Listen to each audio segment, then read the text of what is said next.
测试，各位稍等一下下，ちょっと待ってください。稍等我一下哦。嘿，好。那我现在测试一下，看它能不能够过去。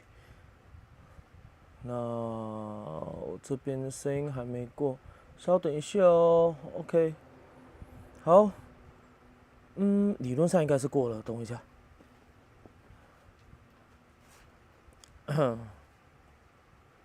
我现在在看界面，稍等，耶嗨，我看到10手证了，然后 Oswald 154，嗨，呵，大家好，夜跑的人，耶嗨，夜跑的人，我看到你了，小，好，我调整一下，看一下，好，OK， 这边 OK， 然后，我另外一个嘞，另外一个在哪里？稍等我一下下哦。另外一个，我手机嘞？我手机在那边，稍等一下。哎呀，我看到10手正讲，对啊，我在台南，我赶回来了，冲回来了。等我一下，OK， 哦，好乱，等一下。稍等，一大堆东西，看一下。说了嗨，说了嗨，等我一下，我要拿个手机，因为我今天可能要画画，我需要画东西给大家，所以等我一下。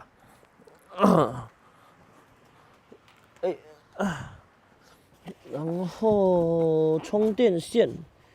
也。Yes， 好，等一下再跟大家报告。够力，全部接满了。这他妈的，我该接哪边啊？我觉得我接这边好了。其实应该不用接，但没差，我还是照接，让它稍微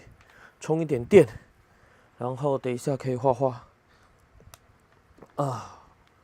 看一下 ，OK，good， 好，呵，那个，没错，像那个石头正讲的，我其实从昨天就下台南了啦，然后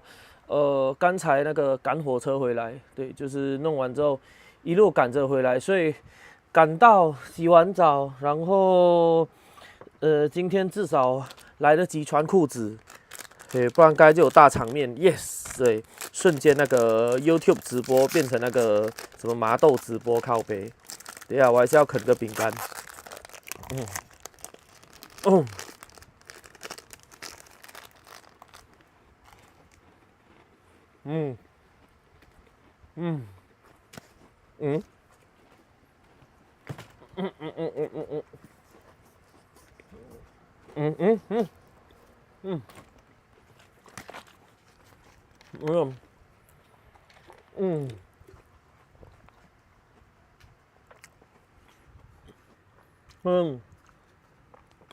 画画，你需要一台 iPad mini， 超好用。性价比很高的一台平板配一支笔。那个对，刚好我要问石头正。以前呢，那个时候，因为我知道那个 iPad 加上笔记软体其实很好用，然后我个人是很喜欢有什么 idea 我都是用笔记写下来，所以以前在很早的时候，那时候连 iPhone、iPad 都还没有的时候，我都有一个笔记本，然后有什么 idea 我都会写在上面。然后我的那个笔记本是属于活页的，不是那种死的，所以变成说我要更新什么东西，我就移除页面、新增页面进去那一种。但是后来，就电子化之后，很多东西你要用打字，其实是你也打不出来的。那时候我曾经想过要买那个 iPad Pro， 但是，大家都知道嘛 ，iPad Pro 很贵嘛，对，超级贵嘛，但它就是可以用笔嘛，那其他的都不行，所以那个时候我才一直很挣扎。但是我想问的就是，现在是所有的 iPad 都可以用笔作画了吗？就是我记得那个 Apple Pencil 好像没有支援全部的 iPad， 是不是？还是都已经支援了？对，因为就像石头正讲的，其实真正我觉得用 iPad 来画画会比用那个手机画画好很多，因为用笔你能够画得很准。通常我用那个手机去画吼，很多时候我手指下去我是没有办法抓到很精准的，所以大家每次看我画画都会画到偏掉啊，或是什么那一种。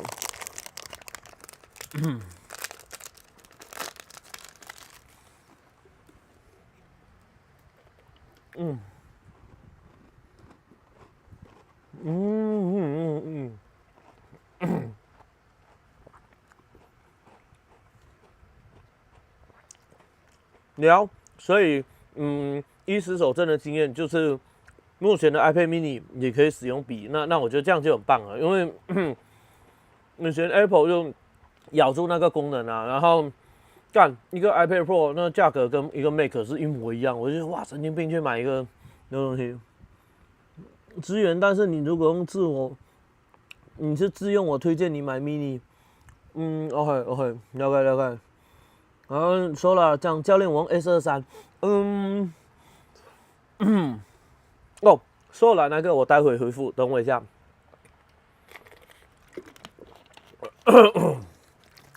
好，等会，啃完两个饼干，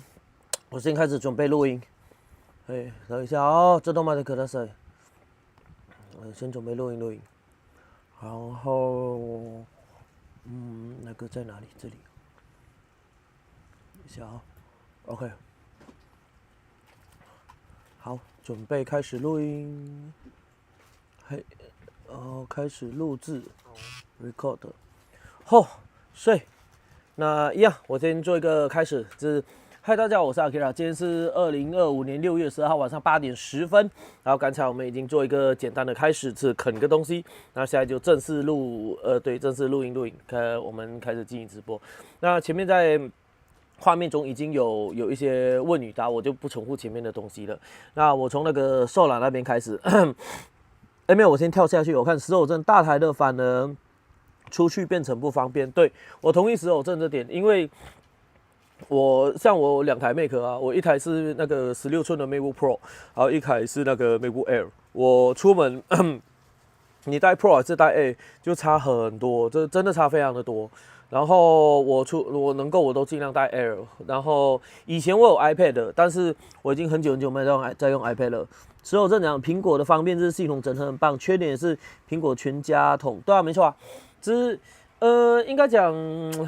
全家桶。对啦，全家桶白这是它的特色啦。但是我觉得全家桶对我来讲其实是好处啦，因为我的 style 是。我不是程序员，这不是写 programming 的东西，所以我没有很需要什么奇怪的东西。我重点是我要做的东西，它能够跟我一次搞好就好了。对，那是最重要的事。那所以其实像那个整合性的我会很喜欢啦。那 iPad 我很久没有用了，就因为之前的那个那个 iPad Pro 才能够用笔的问题嘛。对耶，干我有 iPad 2我也靠背，对，刚好给各位看一个古董靠背在我旁边。对，来各位看这个古董，就是 iPad 2，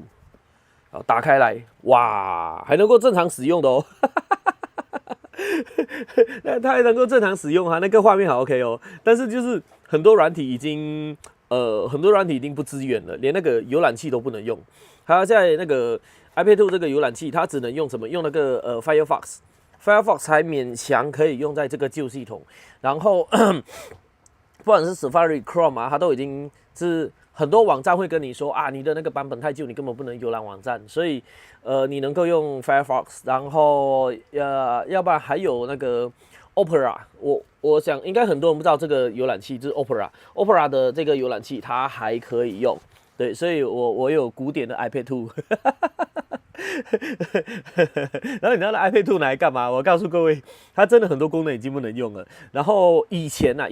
在我还在用那个旧的 MacBook Pro 的时候，我是拿它来当做那个延伸萤幕用，因为它虽然尺寸很小，但是9.7寸的，你拿来做第二萤幕，有时候做简单的检视还是可以用的。但是因为现在新的 Mac 版本已经更新到要跟它联动，完完全全不给连了，所以。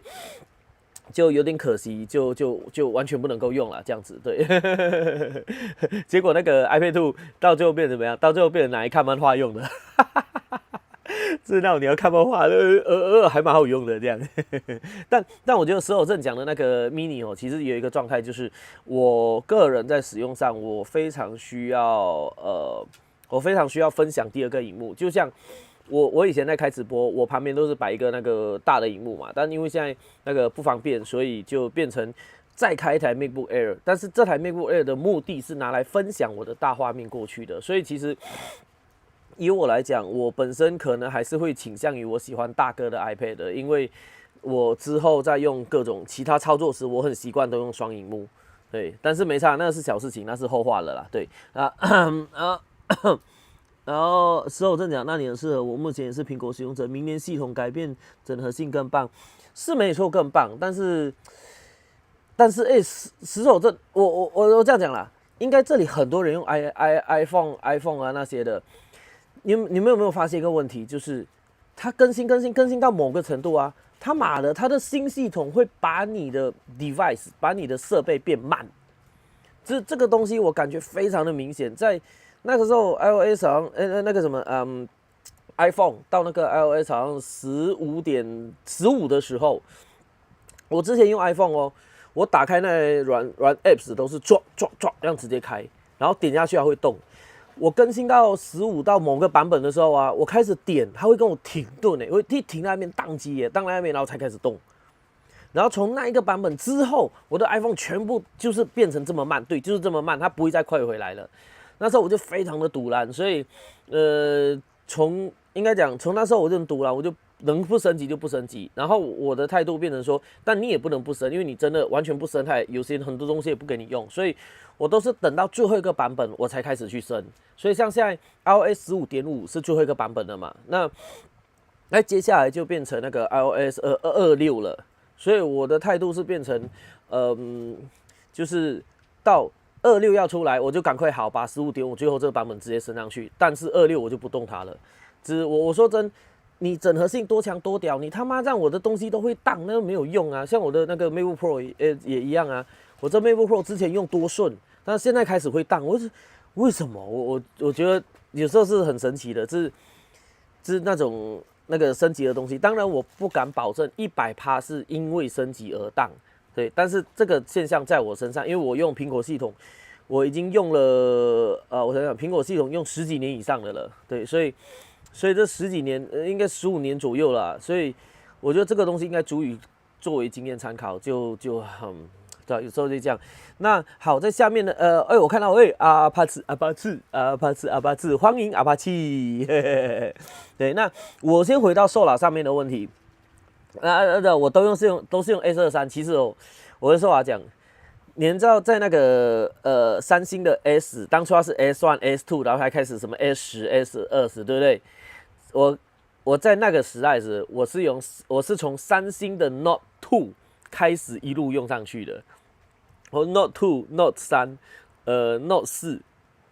我从三星的 Note 2、Note 3、用到 Note 4，我用了很多年。然后我手上挂掉了，应该有5只 Note。对，所以三星的那个笔记软体，我用的，应该讲那个笔记软体我还用蛮凶的，就是它的那个笔啊那些，我不得不承认啊，三星在 Note 的时候，它的笔真的就做得很棒，不管是悬浮啊，还是你写字，还是做什么那些。但是其实我回到还是关键一件事情，整合性。就像我现在我在直播中，好，我就算用三星多棒，笔记多好，画都好，但我的画面不能在直播中放出来啊，它没办法连到 Make 上面的这个无边际软体，就是你也没办法让它即时性的画出来这种，所以其实这种情况下变成功能再多好，对我来讲是没有用的，因为用不上去，对，完全没办法这样上去。那这个苹果的无边际，它不是说很棒很屌的东西，但是它厉害就厉害在，虽然它会 lag， 但是我在这边画，它可以在直播中直接播出来，包括我要 share 画面啊等等这些东西，所以我就今天假设你说我不用 iPhone 啊，我要回去用其他手机的话，我讲真的第一我不会用中国机。就是当然这种有时候是可能偏见啊，那算了，反正他妈我就偏见嘛。对，那第二就是其他HTC 也不用讲，它已经灭亡了。对，在那个 Android 系统以前，我是用 HTC 的、哦，我不知道各位有没有听过 Windows CE 。Windows CE， 然后到 Windows Mobile 系统，对我是从那个时候开始。其实从 Palm 的时候我就开始用 PDA 了，所以各位你们就可以想象到我用笔记是一个疯狂的人，就是我从纸本到开始 Palm 出来，我就用 Palm 开始画，然后接着 Windows CE 到 Windows Mobile Mobile 到，而且 Windows CE 是那个还没有整合通话系统之后的、哦，所以就知道我一路上用这些电子设备用多凶了，这样对，所以苹果这个它没办法，它就是能够做整合无边际，所以只要有 iPad， 我用那个笔画，我可以画很多更细的东西给大家，这样。但是没事，那已经是后面的啦，所以对，就是只是跟大家说，假如我不用 iPhone 时，我应该会用回三星，因为三星的那个笔记系统很棒，但是三星有一个特色，他妈它的手机每一年都一定出事情，对，每一年出事情，每2年必坏，就是网络上不是坏电池就是坏荧幕，对，因为我以前用的那几只都是这样坏的，必坏，没有停过，而且最恐怖，三星手机最恐怖的一件事就是它的那个它的晶片呢会爆，那我的爆不是指爆炸哦，就是指当它晶片噗跟你爆的那一刻，你这只手机会突然死掉。对，突然死掉，不要怀疑，只是你用到一半，突然整个关机，然后完全不能动，你充电也不能充，然后你摆在防潮箱里，你要像拜拜那样，等到哪一天拿起来，嘣，哎，突然又可以充了，可以用了，它是用那一下下之后，嘣，它又不能用了，所以你有点像是你有点像是那个磁碟硬碟那种啊。它坏鬼了，然后你哪天拿起来，哎，我可以用，你要赶快备份。你一抓出来第一件事是赶快备份，那你可能还没备完，它给你断掉，啊，断了那时候整个就死掉。然后你送去那个手机行啊，他们都只能跟你讲直接换主机板，没解，他不可能跟你焊一个。所以为什么我到最后我是从 iPhone 三开始用的人？我从 iPhone 3跳回 Android 那么多年，到最后又再跳回 iPhone， 就是因为三星那件事情发生非常多次。对，非常多次，它就是扣一下死掉了，扣一下整个死掉了，然后你就死了，对，所以没办法，我只能说 Apple 系统，我不是果粉，但是 Apple 系统它让我放心。我还是一句话，比起多屌的功能，我要的是可靠度。你不要给我突然坏掉这样，或就算好，你要给我坏掉，你要让我系统完整到。iPhone 坏掉，我还可以直接用同一款的别的东西完全取代它在作用。我觉得这个是 Apple 公司厉害的地方。对，然后石守正说，我跑业务也是用 mini， 那你用 Air 不要买 iPad 10、11。哦，对，我知道，这个我知道，我有听说 iPad Air 好像是一个很好的选择，就是它比起 iPad 更好用。然后石守正讲。好想要比较旧的好像比较旧的是这样，听说是记忆体的关系，对，没错，对，记忆体的关系会导致这个问题，但是我不知道，因为我已经很久没用三星的手机了，所以我不知道现在是三星怎么样。小季，嗨，阿 K 玩，嗨，小季，看到小季上线了。然后阿巴奇说 ，Message Pad 110超强，曾经我有一台，这是什么东西啊 ？Message Pad 110，这是什么？我做一下功课。Message Pad 110，这是什么东西 ？Message Pad 110，靠呗，哇嘎，那个阿巴奇，你假如手上还有这个，你可以拿去拍卖了，这已经是经典品了呢，这根本绝版找不到的呢。对吧？在那个时代的时候，这个东西已经蛮猛的了，这样。对，所以觉得，对吧？就这样子，你没办法，就用吧。我只能说就用吧。好，那个，所以今天是一路赶，对，真的是一路赶回来啊，就是那个坐这那个对坐火车，然后。就对一路冲到台南，然后又冲回来开直播。昨天本来想开，但是那个旅馆那边，其实旅馆的 WiFi 应该也可以开，但是其实我顾虑是那个，因为那个我伙伴他也在那边，干这不要人家累了要休息，然后我在那边连续讲2个小时，他没办法睡，而且在那个旅馆那边，你镜头只能直接对着床，对，那就不太好，所以我后来决定不开了，因为要不然其实昨天我下去时哦，我就是直接带着这个 Mac Pro 这是 MacBook Pro 下去了，我可以直接开直播的，所以就后来就停下来，所以好吧，那在回答下一个问题以前，首先今天终于赶回来了，耶、，Happy！今天这个是4%的冰姐，然后什么芒果口味，耶、来，各位来啦，Happy Hours！ 啊，真是，嗯嗯嗯，大口你干嘛？对，他那边开始呜呜叫了，这样啊，哇，太棒了，就是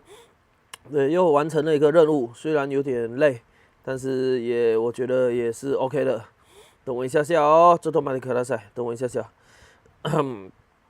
我把这弄一下就好。OK， 呵，好，Yes， 太棒了，太棒了。嗯嗯，礼拜3、礼拜4，6月19，没事没事，干吓我一跳，吓我一跳，不对耶，6月14，啊，对，6月14还要拍摄，对，忘记了，拍摄，对我整个忘记掉了，sorry， 等一下哦，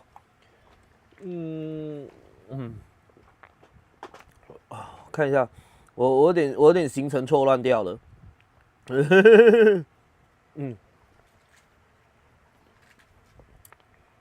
哦耶，好棒 ，OK， 好，太爽了，那个。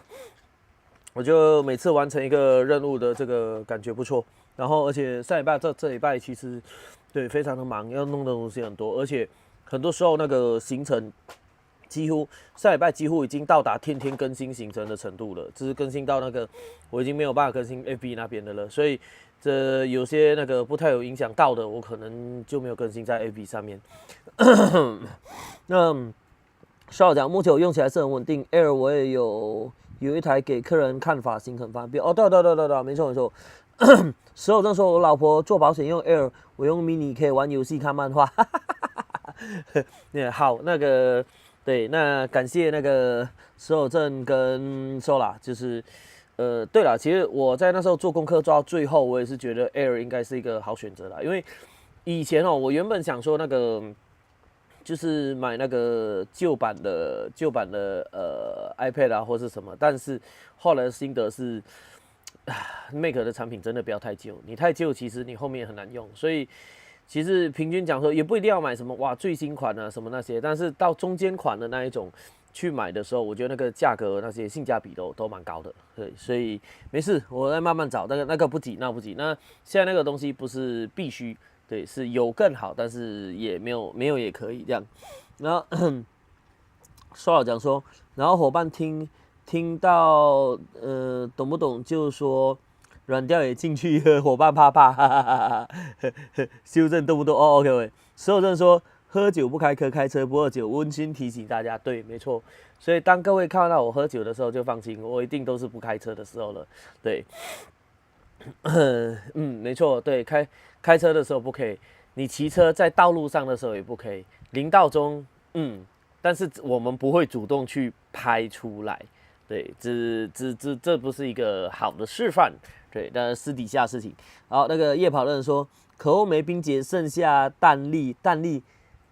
也可以啦，先撑着啦，先撑了，对。因为我忙完了，就冰姐会很爽啊，甜甜的这样。然后说好讲说。所以不要开车改骑车，没错，对，好，来那个一样，每个礼拜的那个直播都会简单把上一周的东西做一个 review。在上礼拜的时候啊，是最主要是那个礼拜4，上周四我们到湖口的那个富士电子那边去做一个室内的安驾1小时的安驾演讲，那。富士电子，我觉得还蛮神奇的，就是各位你们知道一件事情吗？就是一家公司啊，它到底那个形态怎么样啊？其实你不用看他们怎么讲，你看他们的人员的感觉就知道了。就是你不要跟我说什么，哎呀，公司气氛很好啊，那个很随性啊，大家很欢乐啊。但是你看到他们跟你讲话时，看到员工跟老板的那种态度时，你就会看得出来，你不用讲了。所以在那个富士电子那边很神奇，是他们当天总经理都来听课哦，总经理听，而且重点是总经理是听整堂没有走，我觉得蛮神奇的。因为通常这种上面等级的人都是可能来现场讲讲话，然后坐下来一下下就是电话来了我就出去了那种，但是他总经理整堂都没有离开，我觉得蛮神奇的。然后就算总经理在的时候，员工们也表现得很自然，就是没有因为那种那个等一下又有麻烦事找我那种感觉而不讲话，对不对？我相信各位在上班的都知道这种感觉啊，所以。那时候富士电子我去的时候，我印象蛮深刻的，就是我觉得，哎呦，好神奇哦！而且他们人蛮活跃的，就是那种感觉很活，就是会跟你聊天啊，会讲话啊，然后承办人说，哇，你刚才骑那里来是越野车吗？什么那种那种，只会是你感觉他们是活的，对。然后就那一天就进行，就礼拜四的时候就做一个静态的那个安驾演讲，嘿。然后到礼拜六的时候，我们就礼拜五好像有做什么啊？礼拜五我有做一个拍摄，是 MT-15的拍摄，没记错的话，在也是一样在湖口那边。然后那个还蛮好玩的，就是其实那个 MT-15那时候算是比较临时啦，对，然后。在拍摄的时候，就是原厂，反正原厂就拿出来，我们在附近是拍一天的而已，就一天赶快拍完，把该做的东西做完就好了。但是那时候我就跟他们说，我觉得这样子拍好像有点可惜耶，就跟其他人都一样啊。所以那时候我就讲，我有个坏坏的想法，就打开椅垫，然后拿起保险丝，哎呀，有个保险丝叫做 ABS Motor 啊，就这样嘣下去，然后就会有那个 MT-15可滑胎的那个画面的。其实那个时候在现场你没办法拍到真正的滑胎，因为它现场的那个弯道是比较大的，然后它距离没那么长，所以其实 MT-15那时候你没有办法做到确实的滑胎动作。所以其实假如是有经验的学员，我相信大家看那个照片，其实你们可以看得出来，我当下做的是属于特技滑胎了，因为我是用刹车去把它做出来的，而不是用真正的滑胎做出来的，所以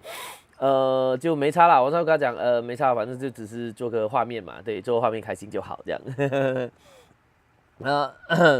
然后在结束了之后，到礼拜六我们就很嗨的开始展开我们的神木团了。神木领导团这是带着虾趴大家去那边，然后在那边的时候我们分成2天1夜，就没办法，你必须得走台山啊！真的是，我真的跟各位讲那个他妈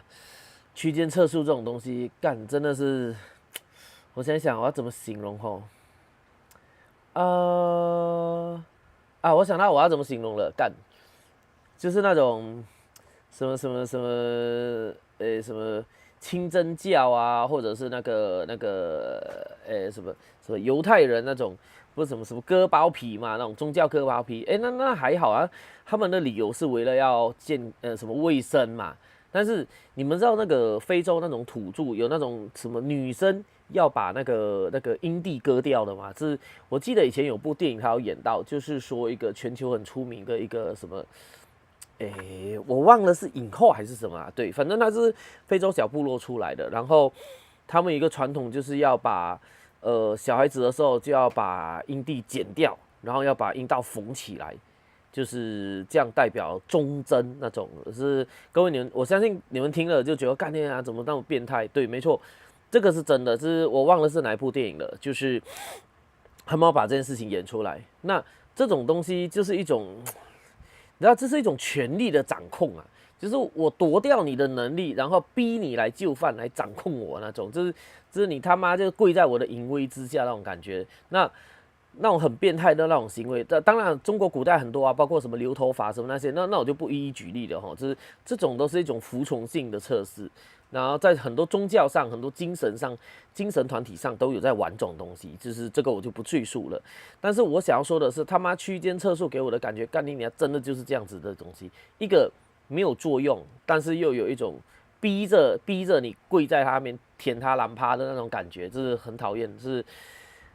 我们跑多少次，我就是很讨厌，非常的讨厌。就是我觉得这是一个完完全全没有用，但是对那个政府部门的人 KPI 是可以拿满满的东西，对，所以这是一种 you know，I just say fuck you， 对，是这样子的一个功能的东西。那好了，这不抱怨了，对，不多说那了，就是反正就是我们那时候第一天直接冲到神木林道附近，然后第二天就直接上神木。在那一次神木的时候，其实我觉得这一次的神木有比较简单就是我印象中上一次去，上一次是跟谁去神木林道啦？我想想，那个香肠杯，对，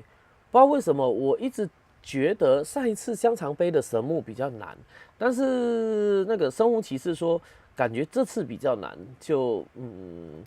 不知道，可能看了，可能每个人的状态不同啦，就看着，因为我的感觉是因为上一次神木林道它的那个滚动石头比较多，那这一次它很多石头是有点像被冲掉了，但是它却露出了地面上的凹凸，所以你有可能是那种你骑一骑它滚动的不多，但是你可能会咚撞到一颗石头是定在那边，然后是这样凹洞再上来的那一种，所以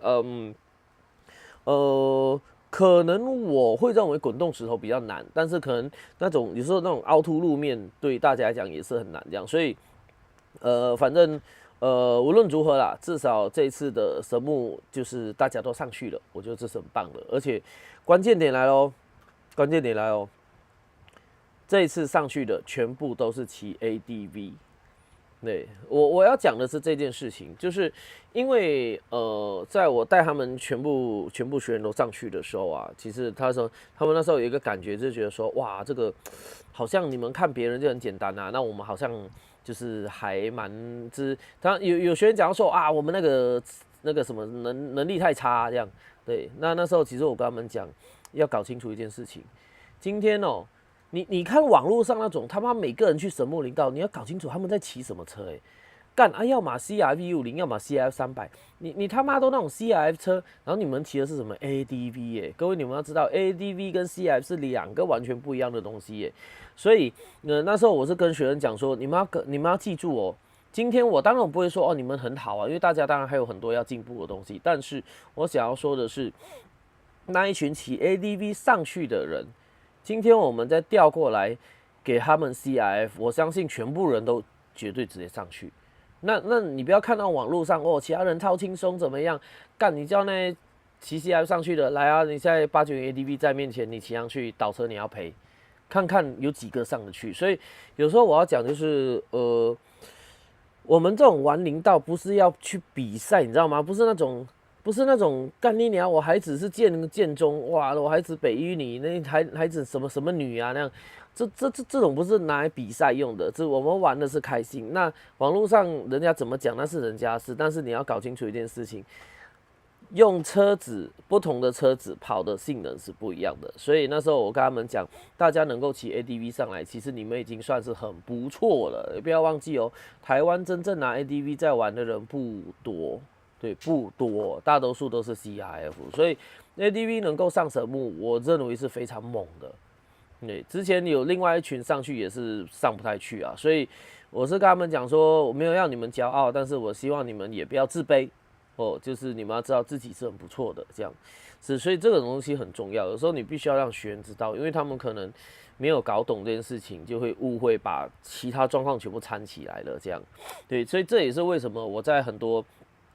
林道的影片中啊，你们会看到我林道影片，我很多时候我都是骑 ADV 甚至骑其他那种车子，我比较少会直接拿着那个工厂赛车什么在骑。因为我想要说的，我相信一直在听直播，你们都知道我要说什么了啦。其实这我很简单，就是我希望让大家知道，连这个车也可以上啦，所以你买靠北啦，对，你知道吗？这是很多我骑这个工厂赛车，他妈每条林道我都很轻松啊。对，那时候人家看我的影片有屁用吗？没有屁用啊。对，所以就是我觉得真正做一个有用的影片，流量不会高啦，我还是老实讲，流量点阅率绝对不会高，但是至少人家看到这个影片时，可参考，我觉得这个才是真正的重点。好 ，OK 啊，未换身，加强你的奴性啦。对，没错，就是逼的那个所有骑重机的，干你们全部给我跪下来，对你就是狗。我不好意思讲得很难听，但是我相信大家应该都很有感觉吧，真的都是这样的感觉。对，所以小弟说看完鲁特的新片，我才知道南天古道，对，没错没错。南天不错啊，南天蛮有趣的。我记得是在下礼拜吗？我记得我在下礼拜有那个0到10站团有南天，对，所以南天的话，但是南天的话，讲真啊，我个人的建议是，骑南天真的是建议用 CRV50啦，对，因为它的0到你当然硬要上一定可以上啊，但是讲难听点，就像之前那有人说，哎呦我们也上去了啊，但是问题是最后那个大斜坡，最后就要上去的大斜坡。看你整个波一堆人跟你一直拉倒拉到上面，我觉得那没有什么意思啦。对，所以我的态度是，假如还要倒个3-5次，啊拉也拉得很辛苦，那就干脆不要上了。对，但那个没有意义，那个你没有学到任何东西，你只是在做苦行僧而已。所以我那时候南天古道的那个0到10站团，那一位报名的他也是骑 CRV50，所以我会跟大家说，南天是很不错，他也可以学到很多东西的地方，但是就是建议用 CRV50，就是轻的车、小的车，你不需要大马力，但是你需要轻巧。好，然后我看终于耶嘿，终于。阿基亚好，大家好耶！一来就听到问候妈妈，对，没错。当你听到问候妈妈，你就知道你今天的直播没有走错地方了。石头镇懒人包在讲区间测速，跟跑林道要怎样的，就一开始在讲平板，对，没错。所以还好，现在进来刚好。对，所以南天的话就是这样子，对，反正我后来开领导团了，只要是骑150的，然后也有一定基础的，欢迎一起来试试看，因为南天它有很多细节在里面，它其实有点像是神木林道的升级版，对，所以你的那个基础动作那些只要不够扎实的，南天的最后大波会很难跑。对，所以记住，它是一个很 tricky 的领导。对，那你也可以用梁静茹去硬干它，但是你可以在它上面学，应该这么说啦，你可以在它上面学到很多东西，你也可以在它身上什么都学不到，然后就这样跑完回来。对，所以能够的话，当然会希望是能够学到东西的。然后终于收到，对，没错。所以在那一次那个神木回来之后，我觉得不错，至少其实应该讲，虽然那个神木那边还是有不少会倒啦，但是我觉得已经进步很多了。相对起刚开始看到他们的时候，我觉得最值得的就是他们的进步非常的多，所以那个很棒，对。然后再回来接着就是到。再回来，接着知道昨天的安驾啦。那昨天的安驾也蛮有趣啊。昨天安驾是，昨天的安驾呢也是一样，是富士电子的，而且是同一批人哦。靠，我刚刚讲，我真的是没有办法记人脸，对，人脸我真的记不住，所以。我今天到那个台南的时候啊，是去到他们公司啊，他们说，今天你怎么没骑越野车啊？你要示范甩尾吗？还是什么？那时候我就想，怎么他们讲话感觉那么像，跟那个虎口那么像？后来他们讲，我们就是北部啦，我就虎口下来，我说，靠，原来是这样子哦，就原来是同样承办人就是那几位啦，就蛮有趣的，他们直接到南部去了，所以。到南部，我觉得难得的是到南部的富士电子出来的员工啊，就是很多也是作业的人员，就是感觉他们的活跃度也比较高，对，所以其实这样子讲起来，我觉得富士电子听起来就是一个蛮不错的地方，所以各位到时可以去考虑看看，对，推荐。我觉得光是看公司的气氛跟状态就觉得是很不错的，这样。好，然后小弟说，我早一天想去看南天古道。然后魏焕胜神木林道在南投吗？我忘了，他是在南投吗？神木好像是南投下来一点点吧，就是过日月潭对，要过日月潭那条路，然后再往下走一点。对，所以你其实 Google 也可以 Google 得到啦。对对对，你可以找到它的。然后，所以就对，就这样子就跑完了。然后这礼拜好做一些，应该讲接下来这礼拜接下来跟下礼拜都是做拍摄，对，拍摄跟测试比较多。然后还有课程，对，大家等了很久的课程，到月底了都要上课了，大家准备好哦，因为接下来到月底可能也都会下雨。那那个安家课延了好久，延了，已经延了2个月了。其实我真的非常非常希望不要再延了，但是就看情况吧。只要真的是下大雨，就还是得想办法再处理。对，所以我希望这月底的课可以好好的上。好，那前面的交代就到这边啦。好，交代到这里，大家再来一次，耶！喝啊喝啊，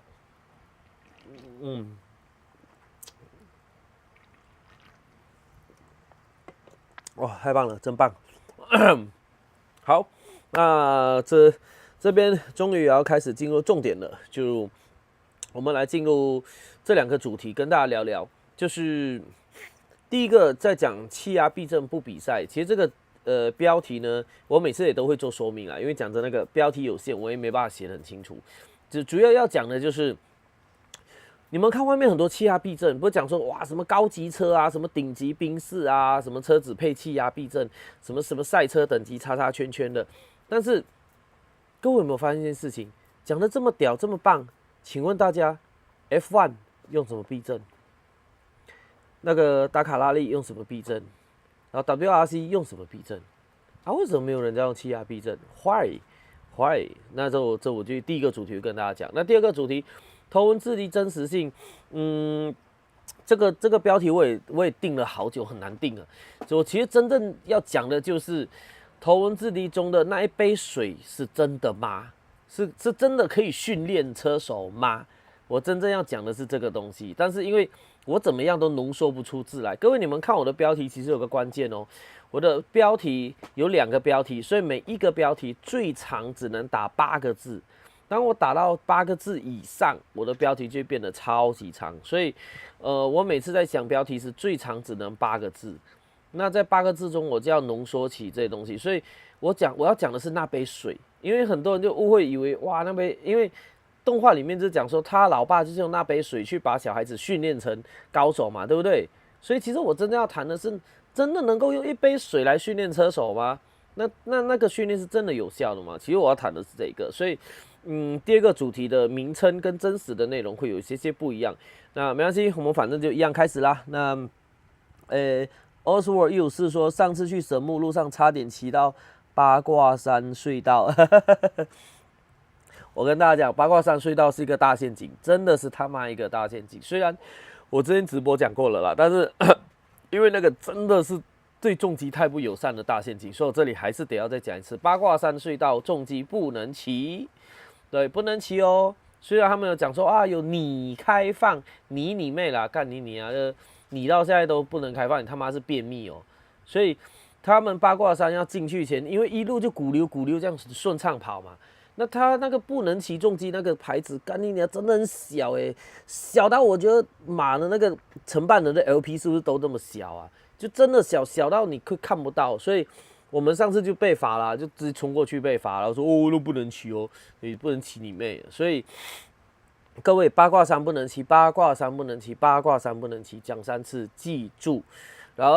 后 Google 导航不会避开八卦山，因为 Google 的那一段，就算你选汽车避开收费路段，八卦山对他来讲是直接可行的。所以各位你们要避开八卦山的话，你只能用那个导航网。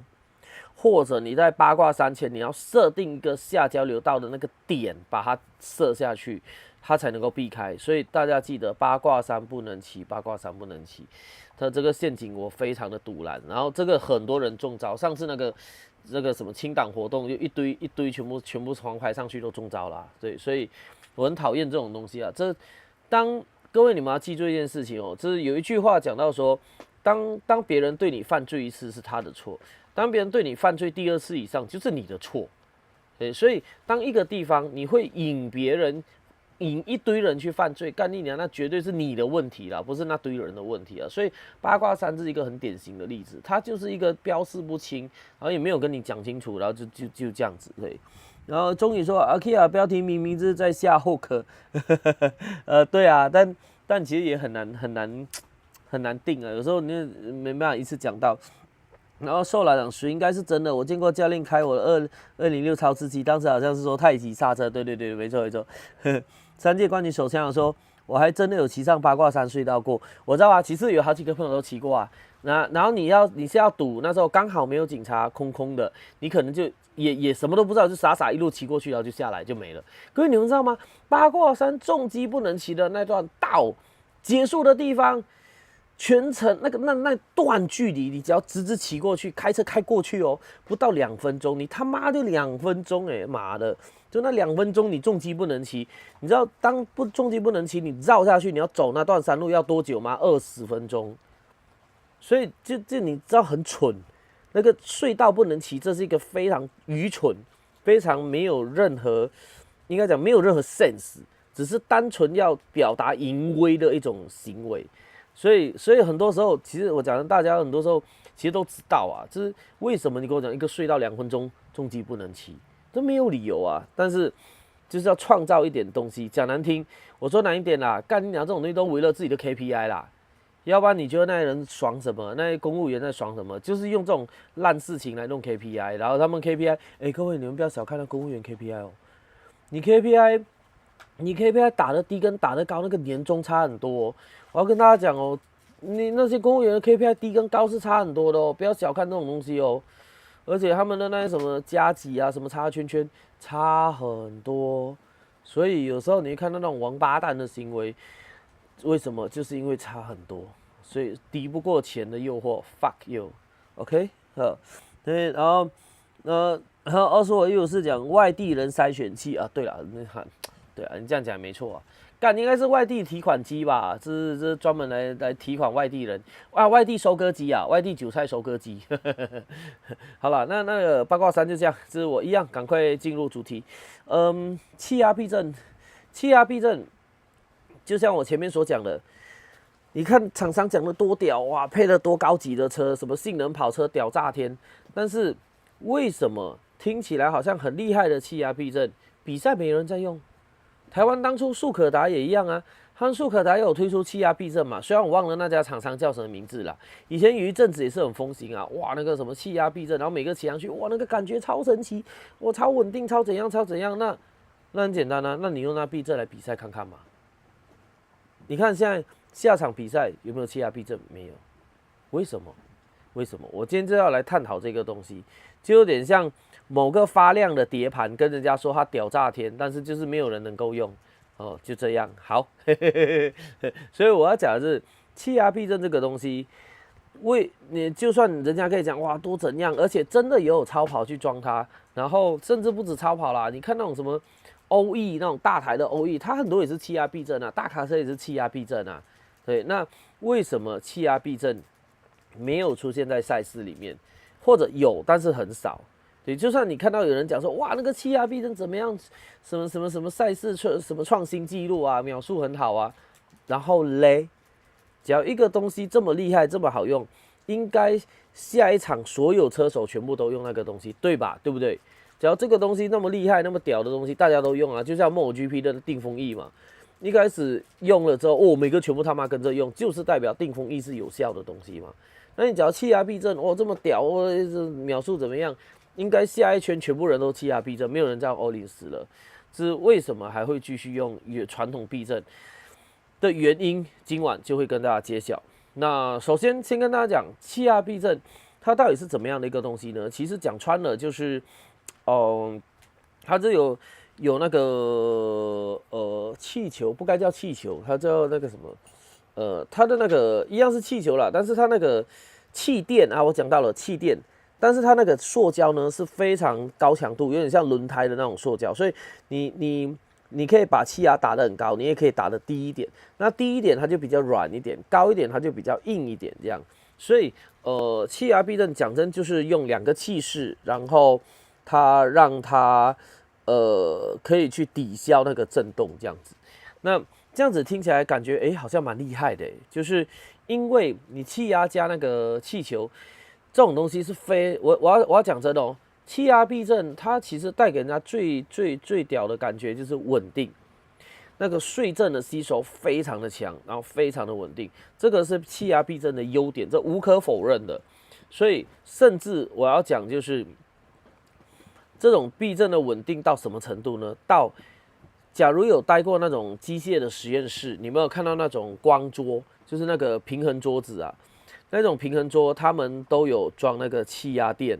然后你在它那个桌子的目的是我们做实验时，因为其实我们身边随时都有震动，包括现在各位你们坐在家里啊，坐在哪边，你的墙壁、你的地板随时都在震动，你的建筑物都在震动的，只是因为那个震动很小，我们没有感觉。但是当我们在做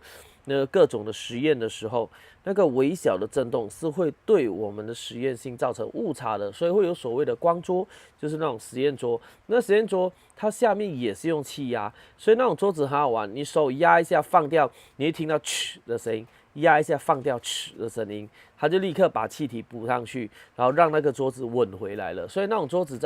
它可以办法完成消除震动，就是使用气压的避震。所以这里首先要跟大家讲，气压避震它真正厉害的就是它的稳定度，它的那个应该讲消除税震啊，它在消除税震这种东西真的非常的强，因为它就是充气嘛，充气后靠那个塑胶垫去把这些东西抵消掉，所以它能够做到很稳的效果。那关键来了，听起来只要很稳的效果，那为什么这么稳的东西啊，对比赛不是很好用吗？那为什么没有人用呢？关键就来了，各位，让我们回到整个避震器的原理架构，简单的跟大家讲，避震的原理是怎么样？最初的马车啊，那种木的车子，他们没有避震，所以里面的人就跟着那个，尤其跟着那个木轮子嘛，对不对？在路上就咣咣咣咣咣，一直跳，震的会震到吐的那一种。那接下来他们在进步的时候，就是把那种弹簧那种该怎么讲，像货车那种弹簧啊，开始弄出来，然后就开始有第一阶段的避震。所以那个时候，它可以吸收轮子上的那个摇晃，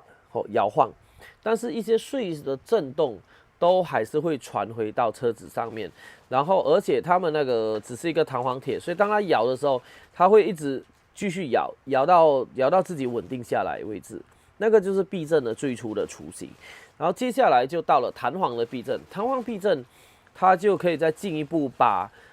那个震动做的更好一些，因为弹簧的 K 值也很稳定，但是关键来了，就是弹簧它所承受的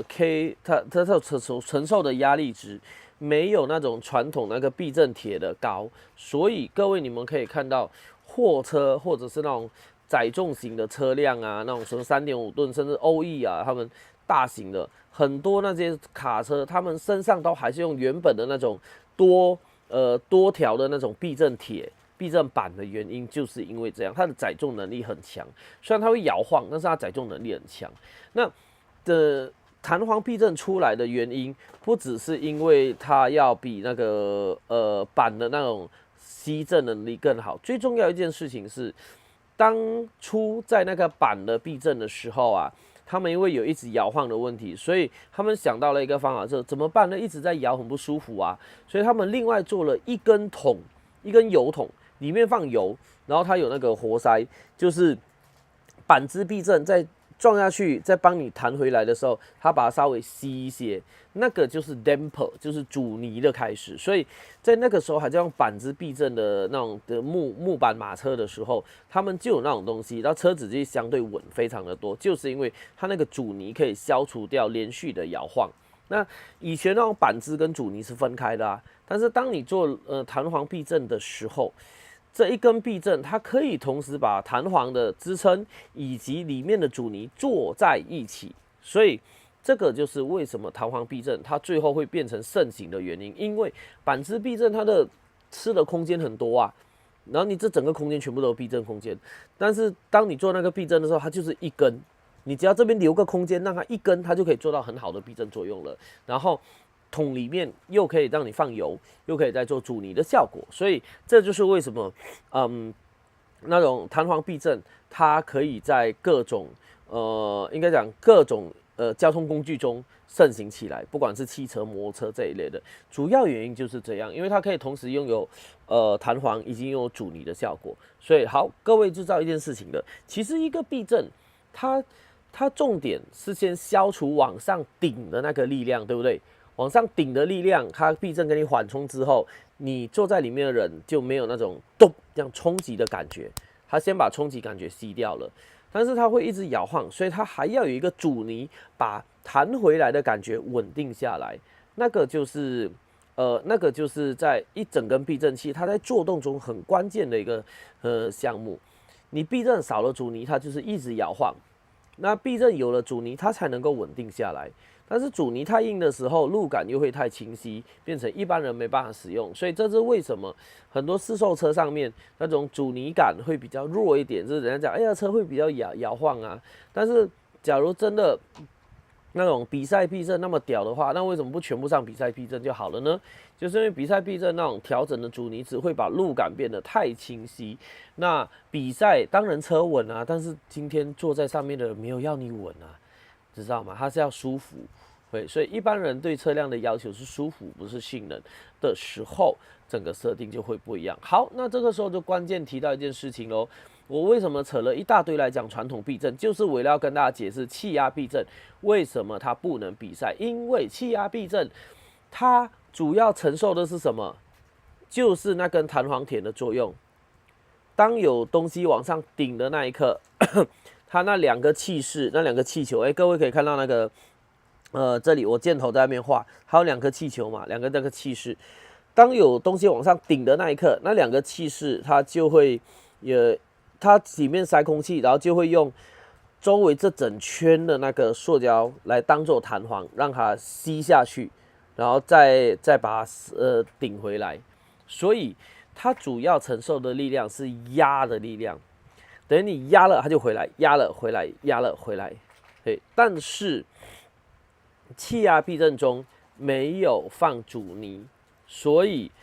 它吸收碎震的效果很强。但是当你跟它压下去，它是立刻回来的。你跟它压下去，你要它慢一点回来呢？怎么办？你只能把气放少一点，但气放少的时候，它支撑的能力就下降。所以气压避震中，你把气放多，避震就变硬，吸收避震效果差，然后弹回来快。那你要弹回来慢，你就放气少，那它的那个顶住的能力就下降，但是它一样还是所以关键来了，气压避震没有阻尼。假如气压避震，你要另外再做阻尼，它中间就会有一根顶住的那个铁杆，顶住的那根铁杆，只要连上去的时候，气压避震就失去意义了，因为东西顶到它一样会直接传到铁杆上，那就没有避震效果了。所以，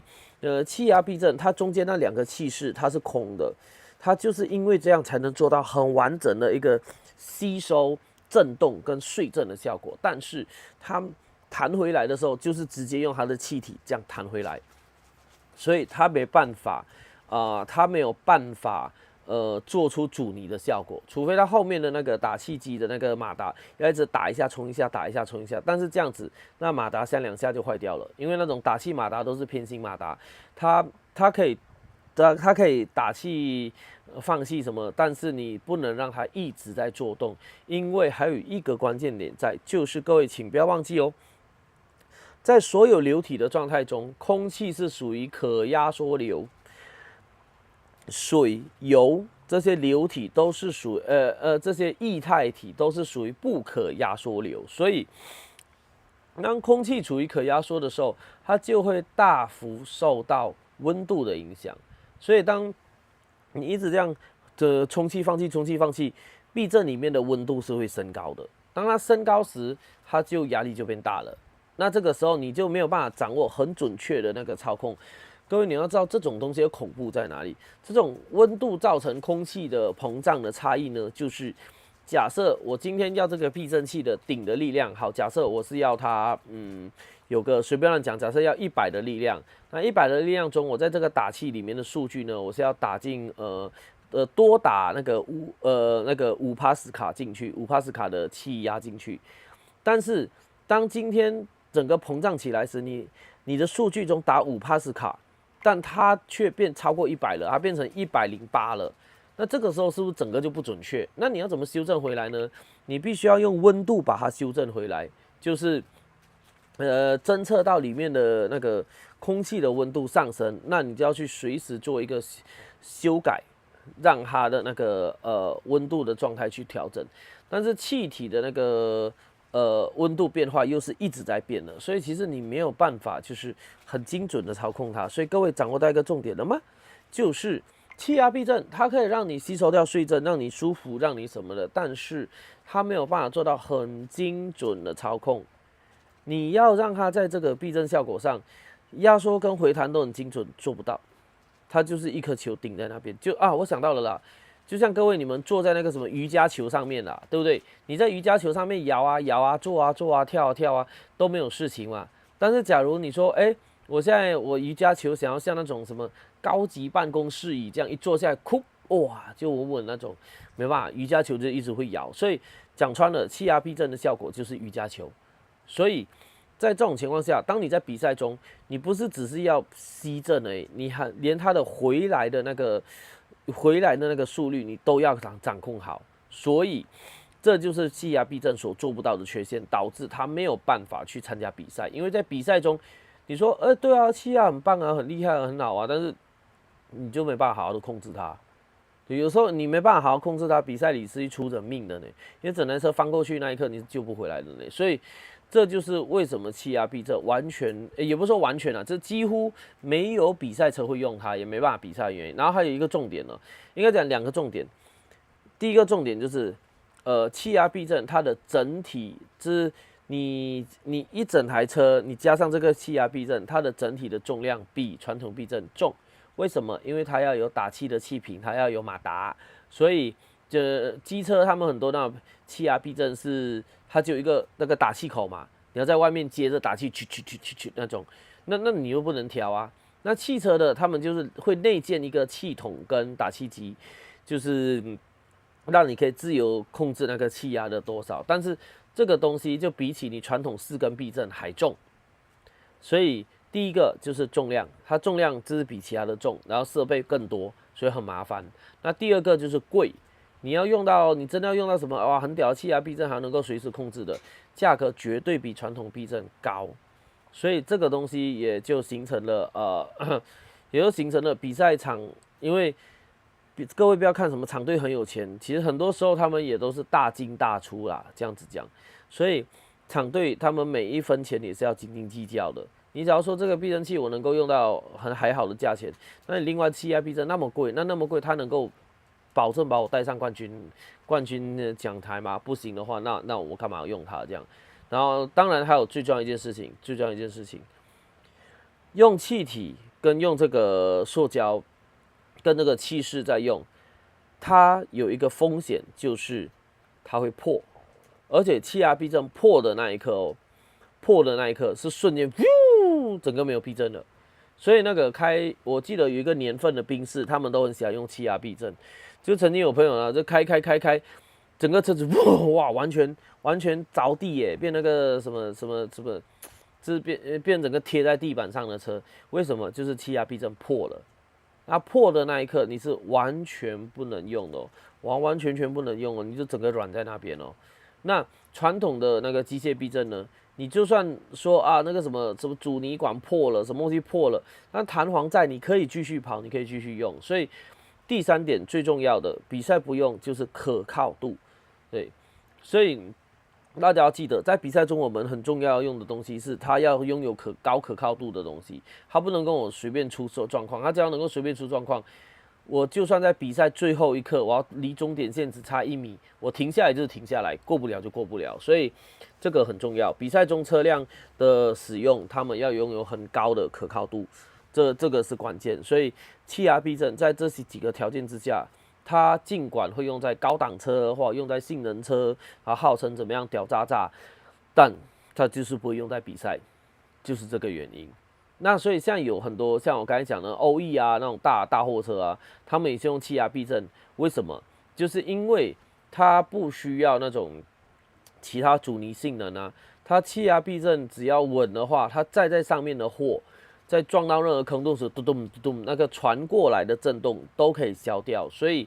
那种气压避震的那个大货车，通常都是在比较贵重的物品啊，不管是那种什么仪器啊，或是什么那一类的，那种他们就必须要选用气压避震的货车，就是这样。所以气压避震它有优点，但它有缺点。它变成了一个舒服的取向，但是它却不能做性能的取向，因为它所能够控制的参数太少了。所以这支气压避震为什么它会有这样子的原因所在？好，那所以第一个气压避震讲完了，应该就这样子吧。这有什么疑问就欢迎大家随时那个上面再提出来。那接下来我们休息一下，就准备讲第二个。头文字 D 的那一杯水，到底真的能够训练出一个车手吗？对，所以这时候来喝，啊，不错，我觉得冰杰是一个很成功的产品，就是当初台湾的台啤有出一些什么水果口味啤酒嘛，但是我觉得台啤的水果口味啤酒它是不错，但是少了一点东西。对，就是这种日本的冰结出来的时候，它那个喝下去的那种爽度蛮高的。对，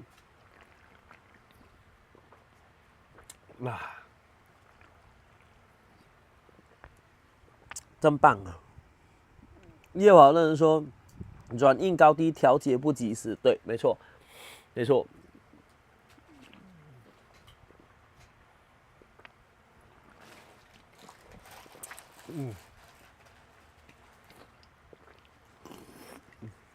所以在其实啊，除了那个传统避震以外，还有一个就是电子避震啊。但这个东西，没关系，我简单提一下好了哈。就是电子避震这个东西哦，其实当初它的出现非常的屌哦，就是它当初是在莲花的 F1 车队上面的。那时候莲花在当年哦，我记得二战过后，他们有一阵子莲花里面跑出了几个神级的工程师，他们的那些 idea 让莲花跑车直接在比赛中海放所有人，然后也因此被下了很多规范。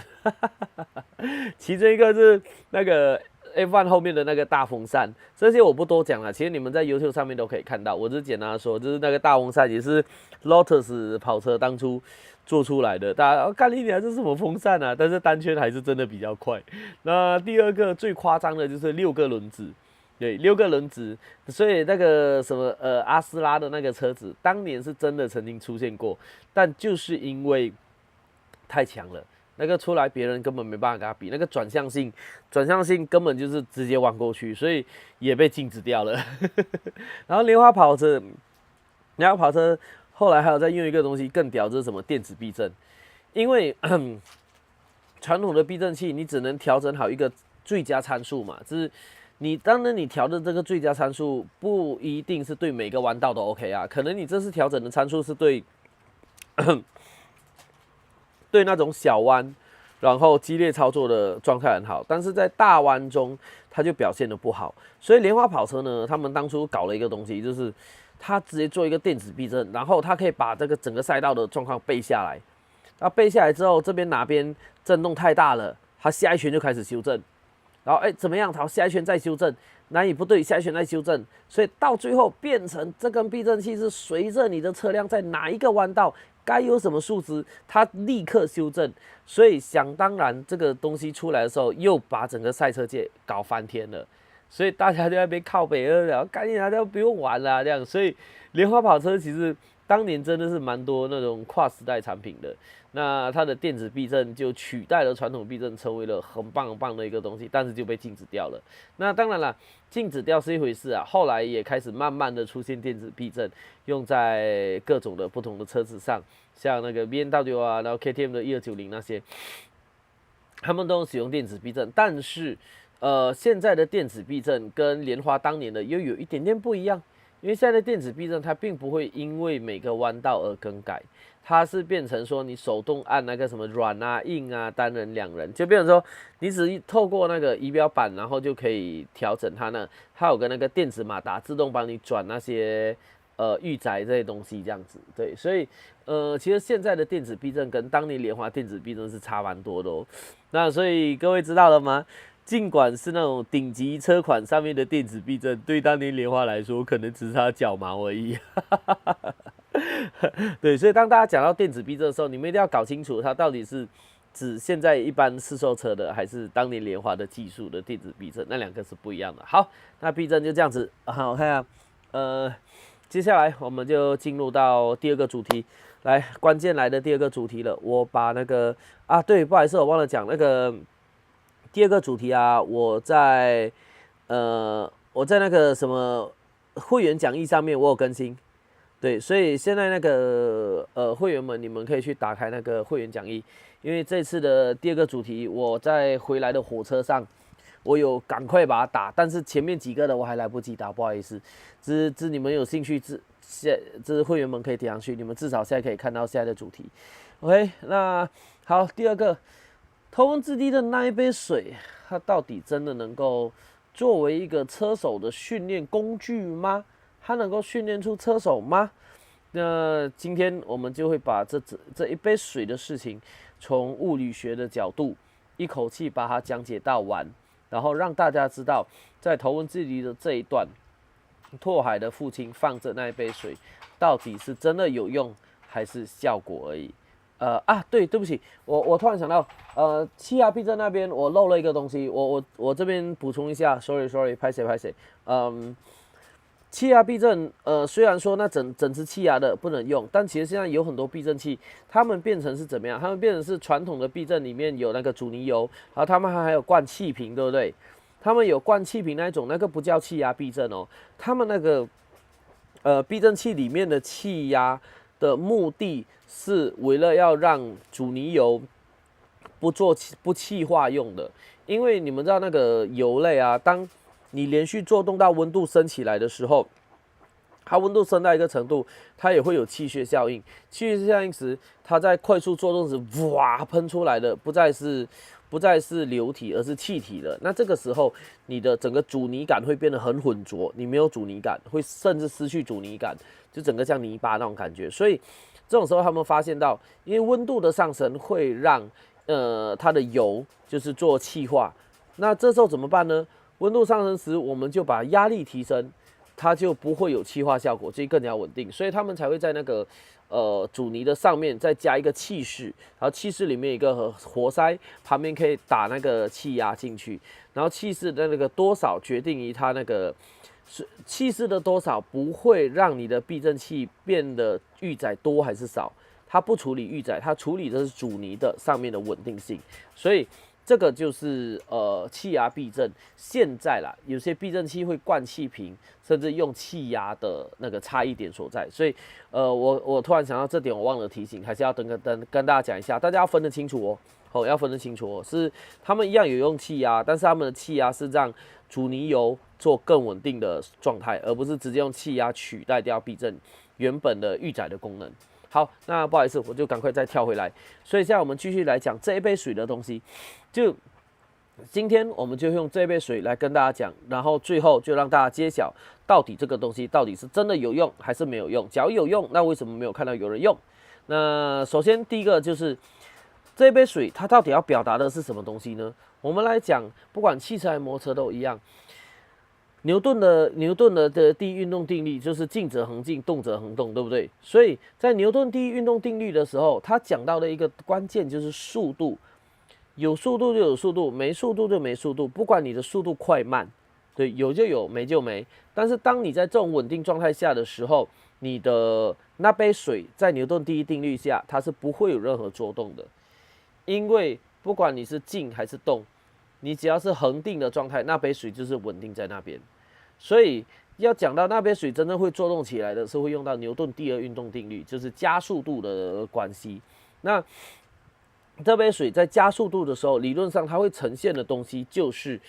一整个圆的一杯水，你再怎么动，水的中央点是高度不会变的。当然，以假设它没有洒出来的情况下，你右边高，左边低，对，左边高，右边低，前面高，后面低，但中间那个点是永远不会动的。所以，在加速度的情况下，就是会有这样子的一个状态。那这种状态情况下，我们再来讨论加速度，因为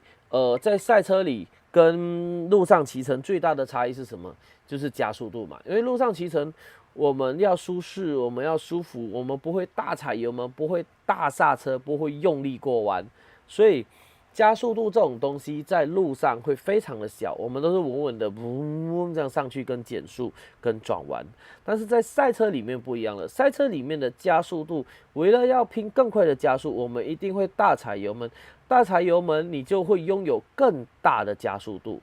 这个是肯定的哦，加速度肯定会更大哦，不会比较小哦。那不代表说比较小的加速度它就比较快吗？它会舒服，但它不会快。所以各位先要建立这个观念，你一定要搞清楚这件事情。OK， 那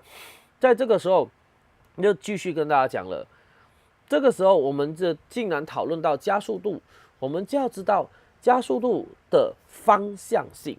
以一台车子来讲，假设你就一个直线而已，你没有任何转弯，你直线而已，那你的加速度是不是就是只有前跟后？开油那个整个重心就是往后移动嘛，对不对？拉去后面嘛，水就往后跑嘛，然后刹车水就往前跑嘛，所以我们把它当 x 轴，加减速当 x 轴，就是这是第一轴的这速度。那第二个呢，就是车子左右转移的速度，那这种情况下，左右转移，它是不是有开始往左边跑、往右边跑的那个加速度？所以这个时候呢，我是把它当 z 轴。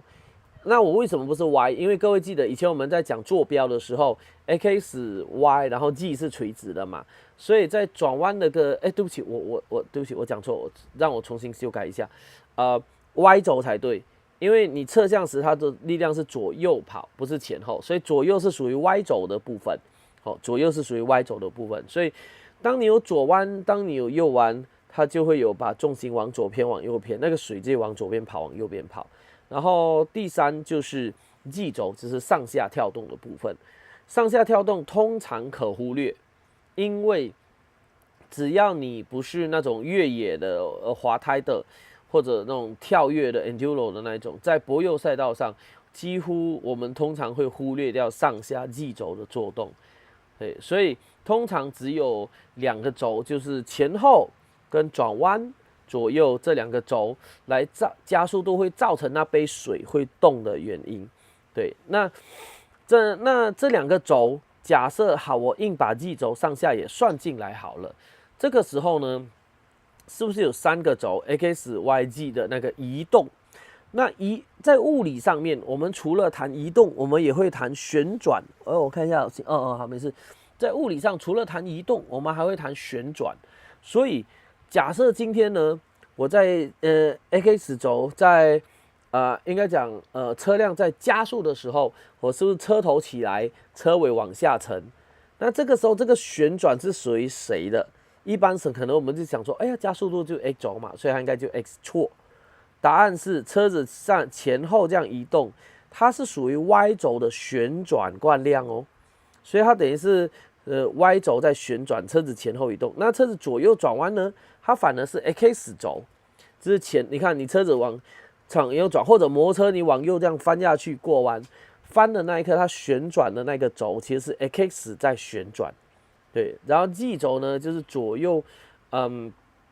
G 轴是你在过弯时方向只要一转变就是 G 轴的旋转，所以其实这样讲起来，真正一个东西，不管是汽车、摩托车，真正它的物理移动量总共有6个轴，就是 XYZ 的直线移动跟 XYZ 的旋转移动，